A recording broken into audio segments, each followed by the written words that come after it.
Hello everybody, मैं Anshu Sinha mass communication basic tutorial class में आप तमाम लोगों का फिर से स्वागत करती हूँ। और आज का जो टॉपिक है जिस पर हम डिस्कशन करने वाले हैं उसका नाम है कम्युनिकेशन एवोल्यूशन।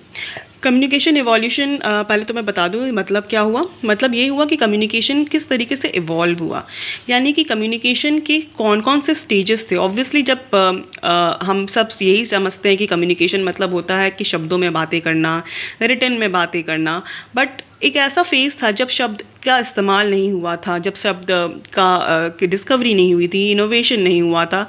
उस वक्त किस तरीके से कम्युनिकेट करते थे लोग एक दूसरे से, कम्युनिकेशन के किस तरीके के फॉर्म्स थे, आज हम उस टॉपिक पर बात करेंगे। और धीरे धीरे वो किस तरीके से आगे बढ़ते चले गए, किस तरीके से इवोल्यूशन हुआ, डेवलपमेंट हुआ, इम्प्रूवमेंट हुआ। बहुत इंपॉर्टेंट टॉपिक है और आई थिंक यूजीसी नेट ने इससे कई सवाल भी पूछ चुके हैं ऑलरेडी पहले, अगर आप चेक करेंगे तो प्रीवियस क्वेश्चन पेपर। तो बहुत इंपॉर्टेंट टॉपिक है। हमने कम्युनिकेशन के बारे में ऑलरेडी बहुत चीज़ें डिस्कस की हैं, कम्युनिकेशन के meaning, definitions, types, obstacles, barriers क्या क्या होते हैं। This topic is again very important which is communication evolution. So let's get started.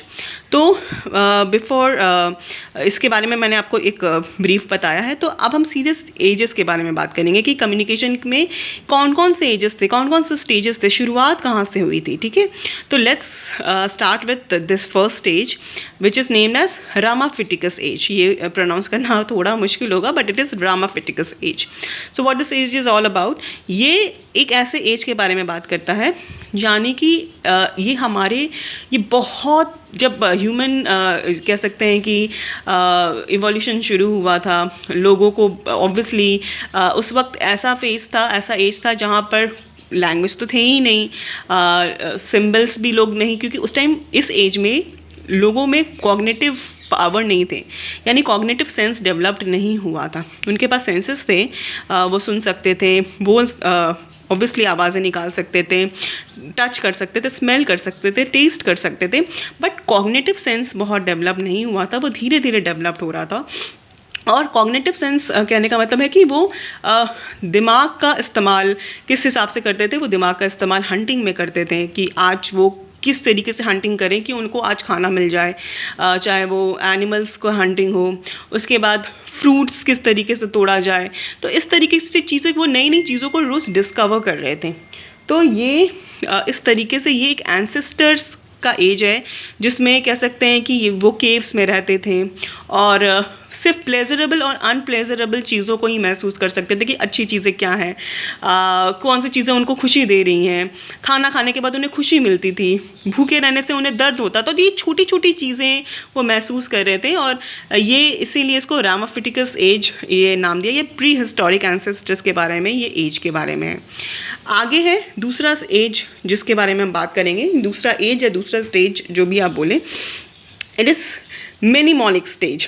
अब मेनिमोनिक स्टेज क्या हुआ, नीमोनिक स्टेज भी कह सकते हैं इसको। तो नीमोनिक स्टेज, इसका मतलब जो है वो इसके नाम से ही निकलता है, यानी memory based age. Mnemonic stage means memory पर बेस्ड होती है ये एज। और इस एज में लोग मेमोरी किया करते थे, मेमोराइज किया करते थे। वो चाहे कोई धुन हो, ऑब्वियसली अगेन लैंग्वेज की डिस्कवरी नहीं हुई थी, तो उस वक्त लोग चीज़ों को मेमोराइज कर लेते थे। अगर रास्ते से जा रहे हैं तो वो उस चीज़ों को मेमोराइज करते थे कि वो ये है। अगर उन्हें कहीं कोई हंटिंग के लिए कोई जगह ये पता चला कि हाँ यहाँ पे उन्हें हंटिंग के लिए चीज़ें मिलेंगी, तो वो रोड मेमोराइज करते थे। वो क्योंकि ऑब्वियसली कुछ और उनके पास था नहीं, तो वो मेमोरी बेस्ड एज था जिसमें वो कोई भी तरीके के मेमोरी बेस्ड चीज़ें, अपने ही धुन, कोई गाना, मतलब लिरिक्स नहीं, जस्ट धुन, अपने आवाज़ निकाल के, तो इस तरीके से चीज़ें जो मेमोरी बेस्ड हो, right. Next come to this age is called age pictographic age. अब पिक्टोग्राफिक एज क्या है, अगेन इसी एज में इसका नाम इसमें डिस्क्राइब किया जा सकता है, age which is based on pictures. ठीक है, जो पिक्चर्स बेस्ड एज हो। तो इसमें क्या था, communication took place by drawing pictures, these wall etching inside caves, temples, remains, vivid pictures that depicts the life and religious beliefs of these first human. अब pictographic as को मैं समझाती हूँ आपको। आई थिंक आप लोगों ने ऐसे कई मंदिर गए होंगे, रिलीजियस प्लेसेस गए होंगे, जहाँ पर उस मंदिर में आपको बहुत चीज़ें इनक्रेव्ड मिलेंगी। लाइक कोई पेंटिंग, नॉट एग्जैक्टली पेंटिंग, चीज़ें जो गढ़ी हुई होती हैं, जिसको बनाया गया होता है, ठीक है। तो उसमें आपको कभी कोई भगवान के कुछ चीज़ें दिखेंगी, कोई पर्सन आपको दिखेगा, या फिर कोई एनिमल हंटिंग दिखेगा। ज़्यादातर उस वक्त, यानी वो एक ऐसा एज था पिक्टोग्राफिक एज, या जिसमें आपको पिक्चर्स से रिलेटेड चीज़ें दिखेंगी, और वो पिक्चर्स उस एज में जो रिलेवेंट चीज़ें हैं वो दिखेंगी। मैं आपको समझाती हूँ।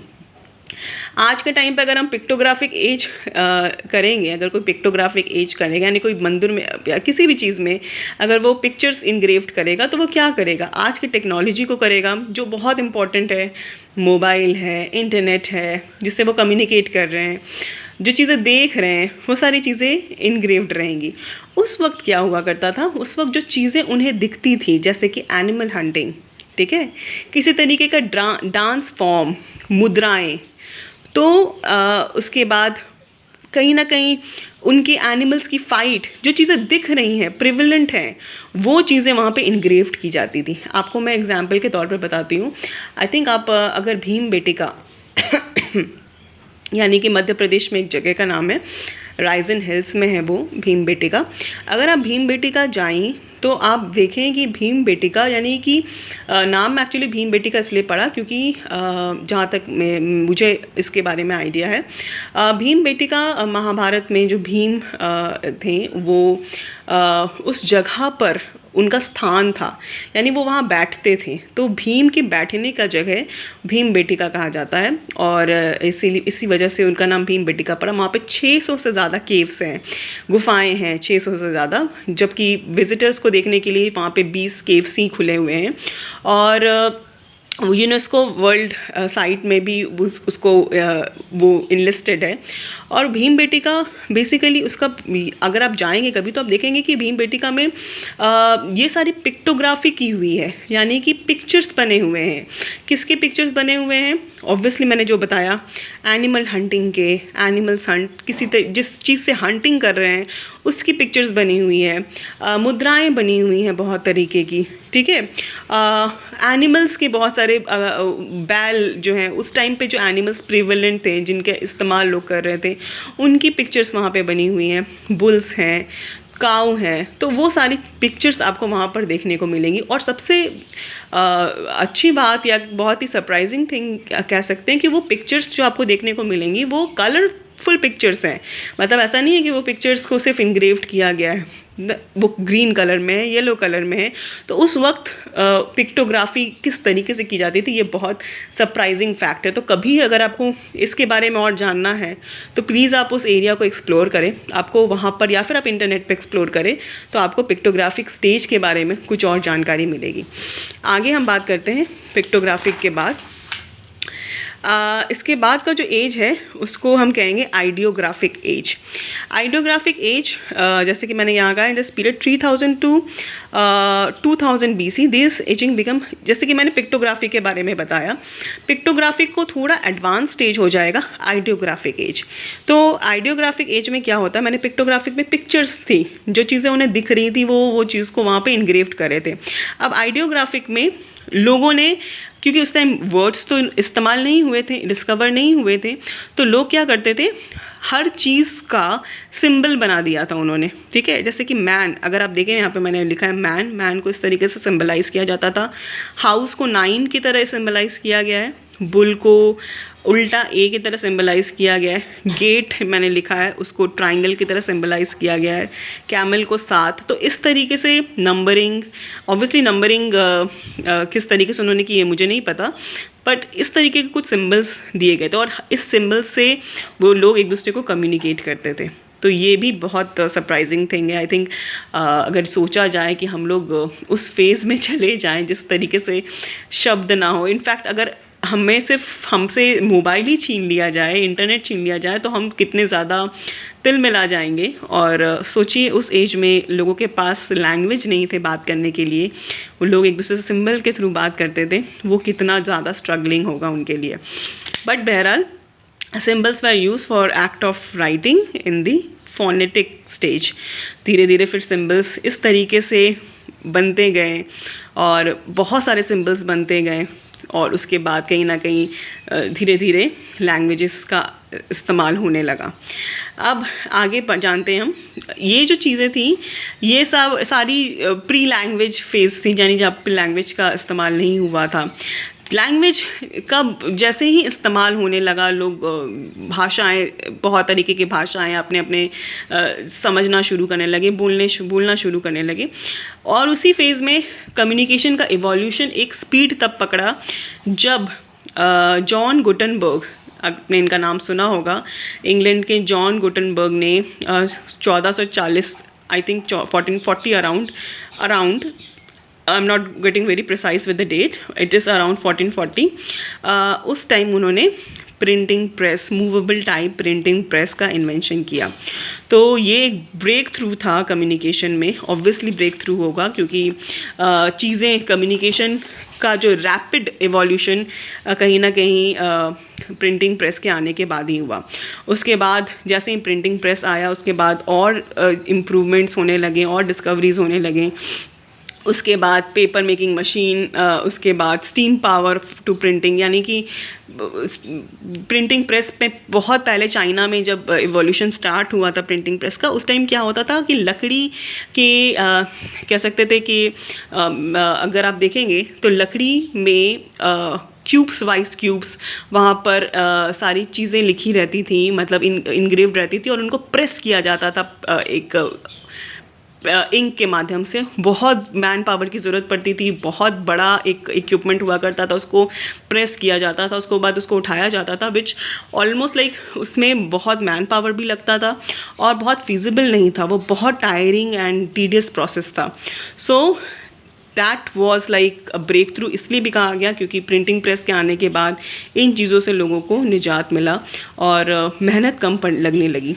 उसके बाद 19वीं सेंचुरी के बाद चीज़ें बहुत ज़्यादा रैपिड स्पीड पकड़ी जब ट्रांसपोर्टेशन शुरू हुआ, टेलीग्राफ शुरू हुआ, और तो और टेलीफोन का इन्वेंशन शुरू हुआ।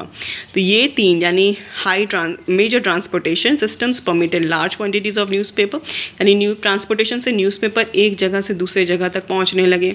टेलीग्राफ्स के थ्रू लोग कम्युनिकेट करना शुरू करने लगे, और फ़ोन के थ्रू तो आप समझ ही सकते हैं कि वोकली लोग एक दूसरे से लॉन्ग डिस्टेंस में बातचीत करना शुरू करने लगे। तो ये तीन जो है मेजर ब्रेक थ्रू था कम्युनिकेशन में। इसके अलावा इलेक्ट्रॉनिक कम्युनिकेशन और सैटेलाइट कम्युनिकेशन तो हमारे सामने है ही। तो ये कंप्लीट इवोल्यूशन था कम्युनिकेशन का, जिसको मैंने बहुत ही प्रिसाइज तरीके से समझाने की कोशिश की है। इसके अलावा और भी कम्युनिकेशन से रिलेटेड मैं चीज़ें खंगाल के एग्जामिनेशन पॉइंट ऑफ व्यू से आपके बीच में लेकर आऊँगी। तो प्लीज़ अगर आप इस बार एग्ज़ाम दे रहे हैं तो मेरे वीडियो को ना सिर्फ देखें, लाइक करें, बल्कि ज़्यादा से ज़्यादा शेयर करें ताकि मैक्सिमम लोगों को इस चीज़ का बेनिफिट मिल सके। So this is for now. Next में फिर से मैं कम्युनिकेशन के एक नए एग्ज़ाम के पॉइंट ऑफ व्यू से एक नए टॉपिक पे बात करूँगी। तब तक के लिए मुझे इजाज़त दीजिए। Bye bye.